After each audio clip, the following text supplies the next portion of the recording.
नमस्कार। आज मैं बात करूंगी कि पारिवारिक सहभागिता देखभाल से छोटे बच्चे, खासकर जो शिशु, जन्मजात शिशु है, नवजात शिशु है, उसके लिए आवश्यक है।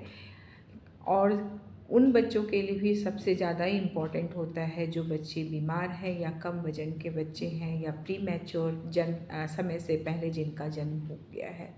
तो इसमें परिवार की सहभागिता ज़रूरी है, क्योंकि माँ का शरीर भी कमज़ोर होता है, बच्चा भी कमज़ोर होता है। इसलिए ज़रूरी है कि माँ और बच्चा ज़्यादा से ज़्यादा समय एक साथ रहे। तो इसके लिए क्या करना है? इसके लिए बहुत ज़रूरी है, पहला, कि संक्रमण से रोकथाम के लिए क्या किया जाए।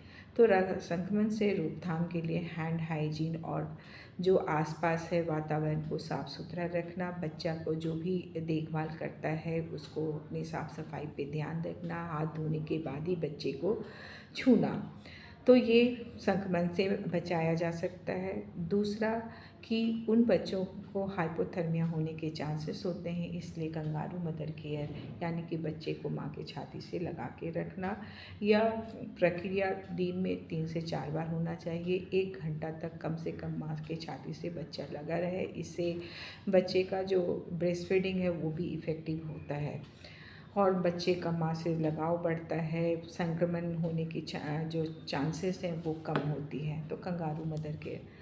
तीसरा इम्पॉर्टेंट है कि जो शिशु के ब्रेस्ट फीडिंग सपोर्ट करना, क्योंकि जो ब्रेस्ट फीडिंग इफ़ेक्टिव अगर सपोर्ट ठीक से नहीं करेंगे तो ठीक से ब्रेस्ट फीडिंग नहीं कर पाएगी, यानी कि अटैचमेंट और पोजीशनिंग सही नहीं होने पे बच्चा तो निपल को चूसता है लेकिन उसको ब्रेस्ट मिल्क नहीं मिल पाता है। इसीलिए इस समय जो सपोर्ट करने की आवश्यकता होती है, तो इसीलिए ब्रेस्ट फीडिंग सपोर्ट में फैमिली का सपोर्ट होना बहुत ज़रूरी है।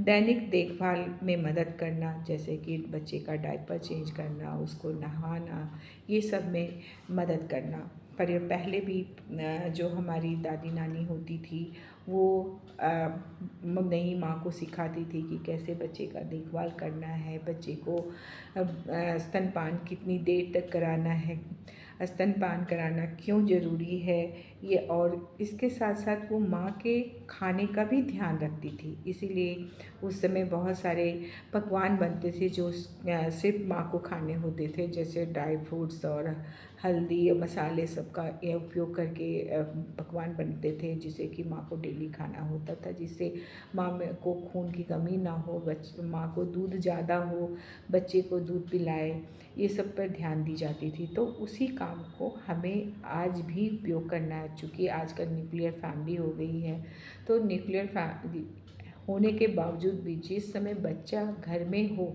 उस समय अपने परिवारजनों का सहयोग ज़रूर लें। इससे शिशु का स्वास्थ्य रहेगा, बच्चा बीमार नहीं पड़ेगा।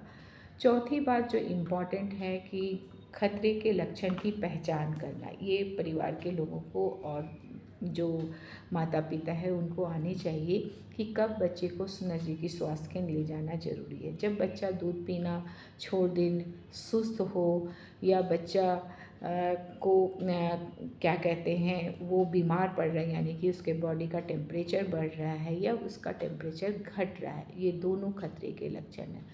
बच्चा का शरीर पीला पड़ रहा है, बच्चे को डायरिया हो रही है, शरीर में दाने दाने हो गए हैं, इस तरह के कोई भी अगर लक्षण हो तो तुरंत नज़दीकी स्वास्थ्य केंद्र लेके जाना है और बच्चे के हेल्थ चेकअप कराना है। और जो भी स्वास्थ्य करता उसे या डॉक्टर सलाह देते हैं उसका ध्यान रखना है, उसको बच्चे के देखभाल में पूरा उपयोग करना है। इससे बच्चा भी स्वस्थ रहेगा, परिवार भी स्वस्थ है। बच्चा स्वस्थ तो परिवार स्वस्थ रहेगा।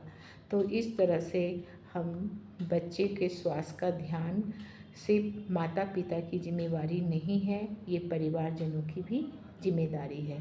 तो पारिवारिक सहभागिता देखभाल बहुत ज़रूरी है। धन्यवाद।